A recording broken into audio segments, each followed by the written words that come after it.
సీజన్లో తెలంగాణ రాష్ట్రానికి 12,05,000 మెట్రిక్ టన్నుల యూరియాను కేంద్ర ప్రభుత్వం ఇచ్చింది.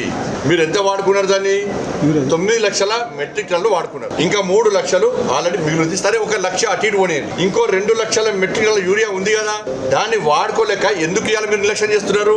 ఎందుకు బ్లాక్ మార్కెట్ తరలింది? మేము ఇన్నోళ్ళు అంటున్నామో బీజేపీలు ఇవన్నీ తప్పుకొని మోడీ తిడతారు, కేంద్ర ప్రభుత్వాన్ని మోడీ అని తిడతారు. మీకు ప్రణాళిక లేదు, ఒక పద్ధతి లేదు. నిన్నేమైంది? నిన్న మిర్యాలగూడలా లారీ లోడ్ పట్టుకున్నారు. యూరియా రైతుల పొలాలను పోతలేదు, రైతుల పొలాలకు యూరియా పోతలేదు. బ్లాక్ మార్కెట్లకు ఎమ్మెల్యేల గనిమేలు బ్లాక్ మార్కెట్ లోడ్ తరలిస్తున్నారు. మరి దీని మీద రాష్ట్ర ప్రభుత్వం సమాధానం చెప్పాలి. నిన్న మిర్యాలలో కూడా జరిగిన సంఘటన మీద ఫస్ట్ సమాధానం చెప్పండి.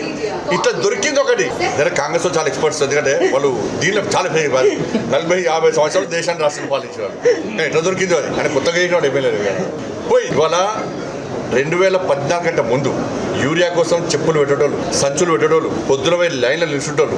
దాని నుంచి ఈ 10 సంవత్సరాల్లో నరేంద్ర మోడీ గారి ప్రభుత్వం వచ్చిన తర్వాత తెలంగాణ రాష్ట్రంలో 10 సంవత్సరాలు తెలంగాణ రాష్ట్రం ఏర్పడిన తర్వాత తెలంగాణ రాష్ట్రంలో 2014లో నరేంద్ర మోడీ ప్రభుత్వం వచ్చిన తర్వాత ఎప్పుడన్నా యూరియా కొరత వచ్చిందా?